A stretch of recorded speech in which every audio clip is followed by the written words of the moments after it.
Hey, what's up, good people? How you doing? Welcome back to Stock Up with Larry Jones. Hopefully you had a blessed and wonderful weekend. We have a lot of data yet again coming this week that's going to move the stock market. This morning in Money Moves, the top link below, we made a lot of money doing puts. See, when the market sells off, we make money. And I see a lot of opportunity for that over the next 6 to 8 weeks. So come and join us, learn a new skill, and make money. Listen, let's go right to some of the data that is currently moving the stock market. The United States and Iran has paused military strikes, allowing diplomacy, right? That is the headline right now. As you know, Friday, oil and gas prices spiked up again because of the escalation of the war. Now we have a de-escalation of the war, and the stock price fell back down. Should I say oil prices fell back down? Okay. The taco trade is real, like I've been saying. Take your politics out of it. The taco trade is real. It works, it prints 100% of the time. The only thing I regret is that I did not do a call on oil on Friday, because it has worked 100% of the time, right? Somebody's going to ask what taco trade is. Leave a comment to answer them, okay? That's a good question though, right? So here we go. Oil prices fell sharply on July 27th. So if this was Friday, you would have seen oil prices rise or rose sharply, okay, on Friday's date. And today it falls, because that is what the taco trade does, okay? Let's keep it moving. Now, a lot of global chips are kind of cooling off in fear because China has a new company that IPO'd today. China's major memory chip maker, you pronounce that because I'm not going to try it, CXMT,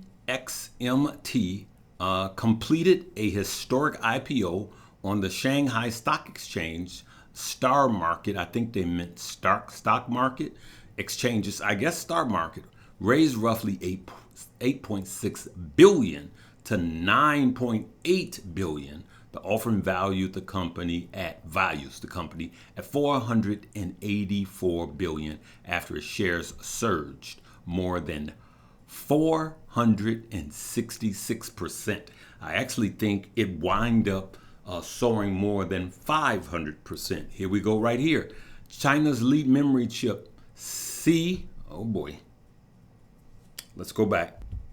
Got it. China's lead memory chip CXMT became the most valuable company in the mainland after soaring more than 500% on its market debut. That was today. Okay? Because this AI race is real. This chip manufacturing race is real.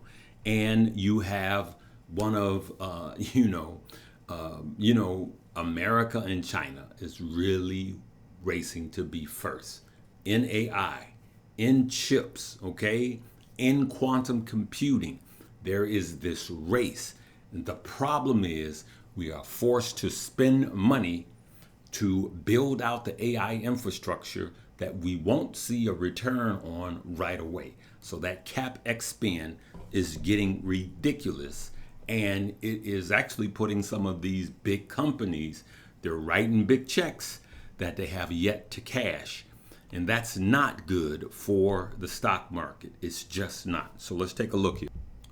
This is one of the big things that are going to happen Wednesday that will move the market. Market sentiment ahead of upcoming Federal Reserve meeting expects interest rates to remain unchanged. Okay? All right. Sticky inflation rose or risk, and a divided central bank. So they expect the rates to be unchanged. Now, there is always the same thing happens. I have monitored the past 18, actually almost 20 but really zooming in on the last 18 FOMC meetings.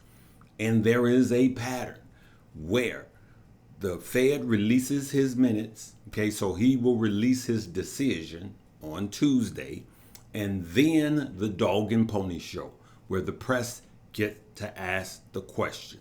The press job, I am 100% convinced that the press's job is to ask the gotcha questions that causes the market to fall. The longer the Fed talks, the longer the market falls, okay? And there's a saying that only a fool trades during an FOMC meeting, and this fool has made money over the last 17 FOMC meetings, okay? Because I established the trend. All right, so what's going on? We got, here we have the NASDAQ cooling off here. Oh, I'm sorry, S&P 500. We have it right here, still up. We came out, it ran up, but we did have this big cool off all day long. You guys could see that. We had this huge cool off, and then it found support and just kind of vacillated right around there during the morning sell-off, which was, I don't know, I just kind of expected that. You can see the NASDAQ did the same thing. It closed negative of 43 points, right? So I want you to look at the NASDAQ composite. You could see, just like I've been saying, I'm on the daily, right? This is just the daily, and we're looking from the 14th of this year, of May, okay? From the 14th of May this year. You could see that it is literally ticking down, right? Boom, boom, boom. So it's literally caught in this channel, coming down again, lower highs and lower lows. I expect this to continue. I didn't expect it to be as green as it was this morning. I did expect that it would cool off, and that's why we rolled the puts down, right? So govern yourselves accordingly. If you do listen, just because I'm not talking about buy this hot stock, buy this hot stock, there's a lot of money making information. If you listen to the information, I'm preparing you for what's to come, not because I am bearish, which I am bearish, because there's a time to be bearish.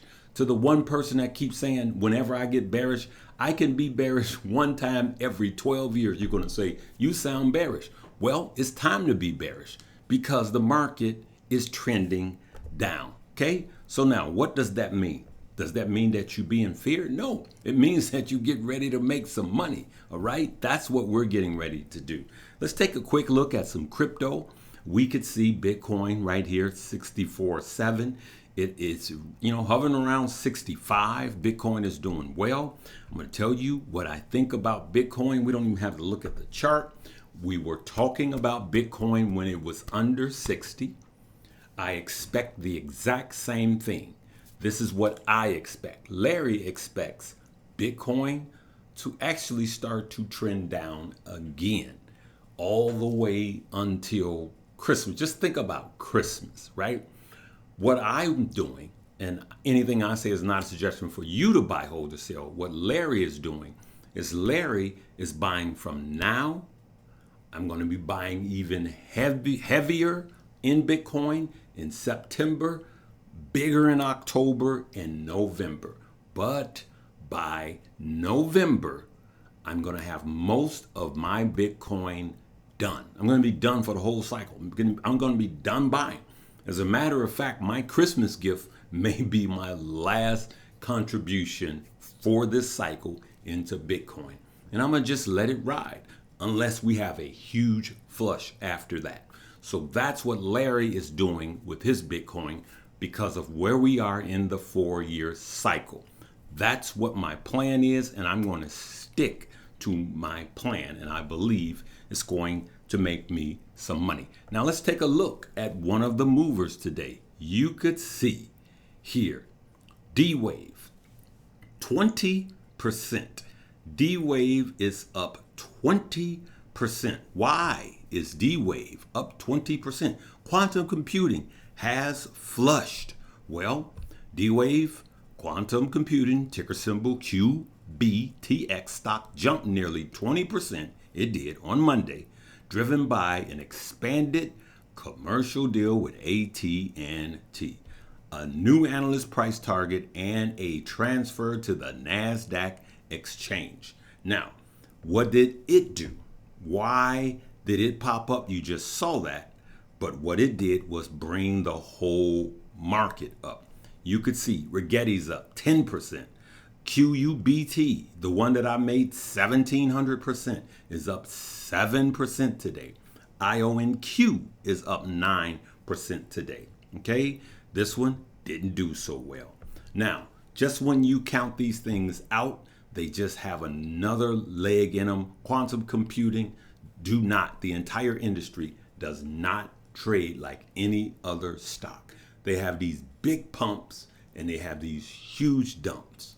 And if you're long-term, I am long-term quantum computing, there are some times and some days or weeks, for some of you even months, where they are red. But I'm not selling. Now, I swung them first and I got my money up, and I'm just playing with the house's money in all my quantum computing. All of my quantum computing stock, like I traded right in front of you guys, I'm holding at this point, and I'm going to be patient. And yes, I have some in my Roth IRA. Again, anything I say is not a suggestion for you to buy, hold, or sell. Now let's look at the last thing, which is earnings.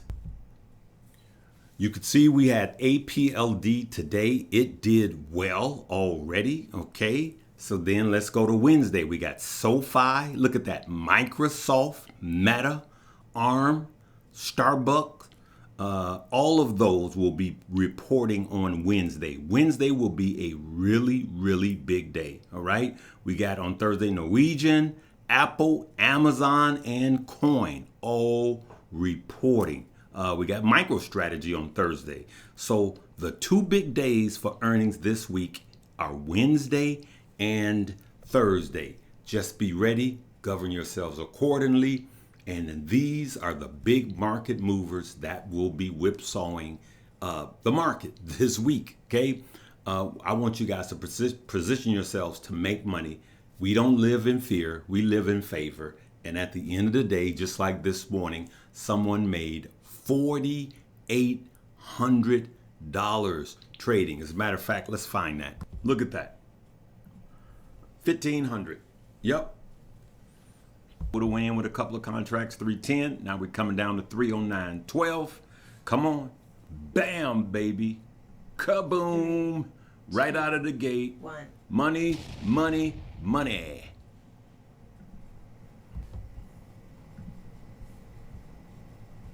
Whoo-hoo! $5,700. Boom.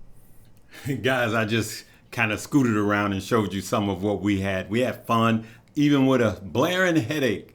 We still had fun. We still made money. So if you think the market is going to go down, what I'm going to say to you is learn a new skill. If you think the market is going to go up, learn a new skill. We will hold you by the hand and help you.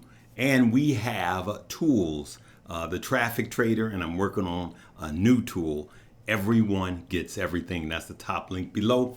Let me know what you think about the Fed meeting and decision. I think he's going to stay also.